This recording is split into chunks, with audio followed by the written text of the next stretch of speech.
Hey my people, by now you would have heard of the demolition of some 30 unfinished houses constructed illegally on the outskirts of the Clifton community in Portmore St. Catherine, which was halted last Thursday after a crew had destroyed 10 of the units at the location.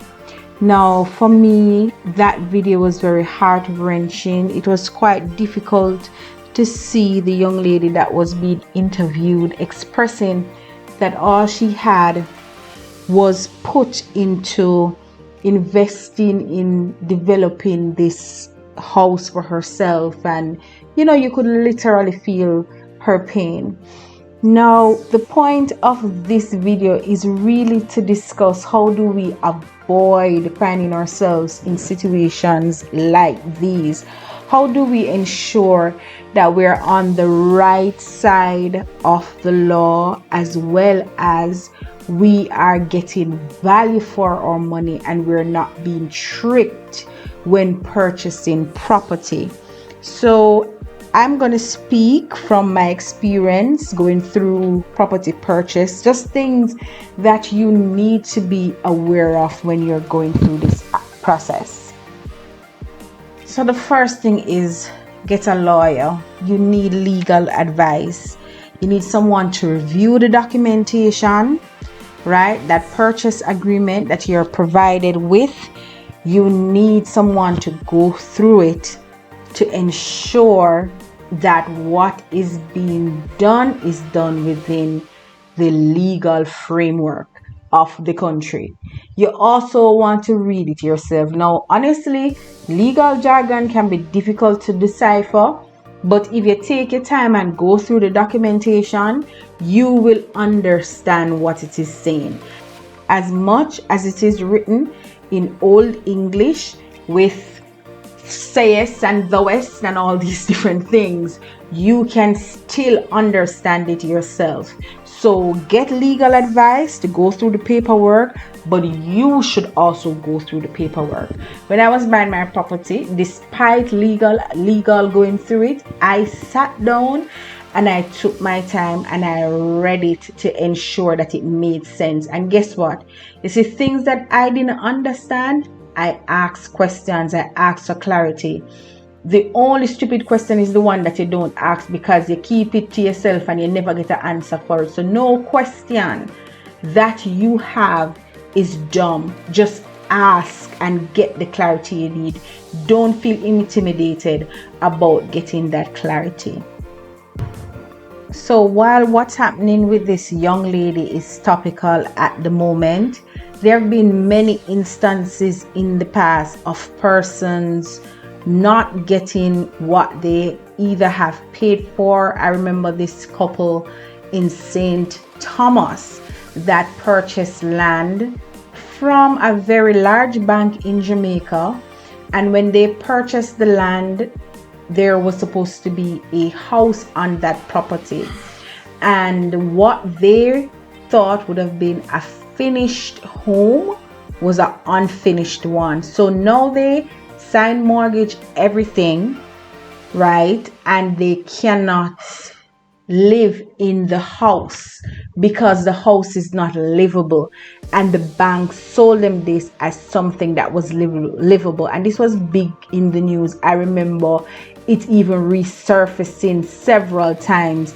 because they did not receive a resolution from the bank at the time. So even when the bank has a lawyer going over the paper, the bank is looking out for their interest. The bank is not looking out for your interest. So you have to get legal representation separately from the bank.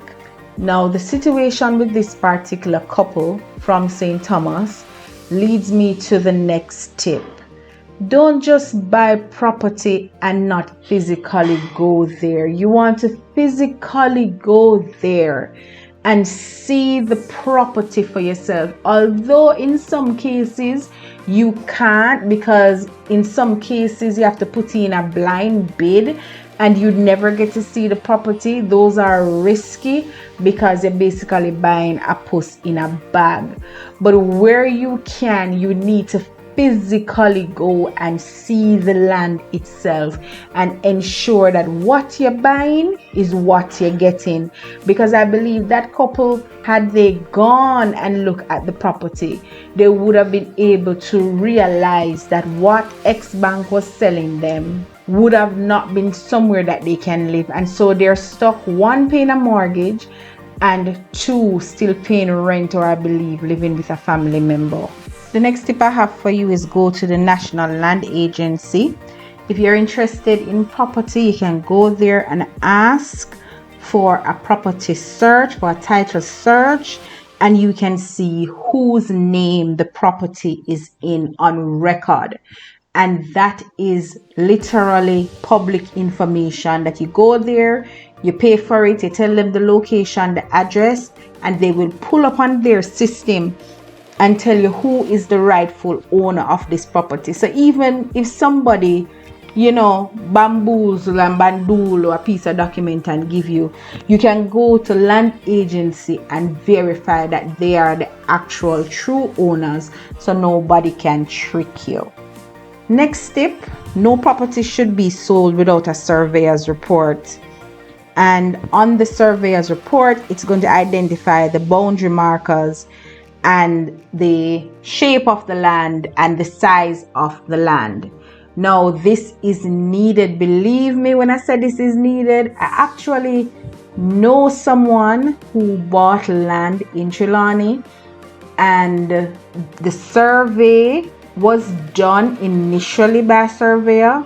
And you know what happened? When they were ready to actually build, they did a second survey to get a loan from the bank. And it happened that the land that they're on, the title that they have, is actually the title for the neighboring plot.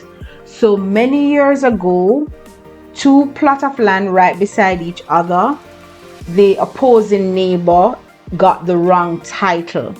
So now this person has the land, and they have been hunting down family members of the land that they bought and of the land that the next door neighbor owned, to see if they can get it rectified and get the respective titles transferred.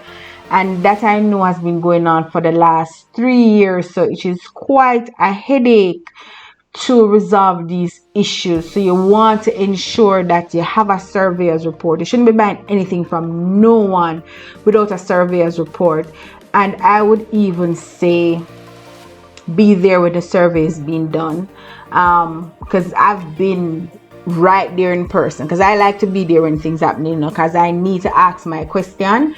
And if the title says the boundary is 5 feet from X, I'm going there and I'm looking with the surveyor. Even though I'm not a trained surveyor, I'm looking, and he or she has to tell me, okay, this is fine, and they have to show me on documentation why it is fine. So you really need to get a surveyor's report, and you need to physically go there and compare and ensure that the surveyor's report is correct. Now, if you truly own a property, land or land with house or whatever, you should ultimately have in your possession a title. And on that title, it will state all the previous owners or the most recent owner of the property, with it being transferred in your name. It should also have the requisite stamps from the government, etc., verifying that this property belongs to you.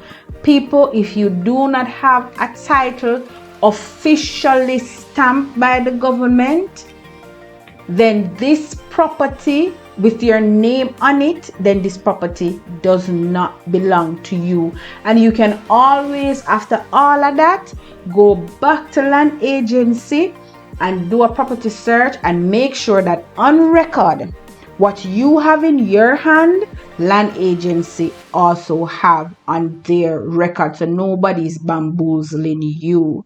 So those are my tips. I'm not a lawyer, but I can tell from my experience, these things help you to ensure you're dotting your I's, you're crossing your T. Don't take anybody's word for it. The person who is selling you the property, they're looking out for their best interests. The bank that may be lending you the money to buy the property, they're looking out for their best interest. So you have to look out for you and what you are doing with your money to ensure that you do not get tricked. So until next time, my people, thanks again for tuning in. Thanks for all your support. And if you believe that you have a tip that people can look to in terms of securing themselves from being cheated out of money when buying property, please go ahead and drop it in the comments so that the community can benefit from what it is that you have to share. Until next time, take care of yourself and each other. Bye bye.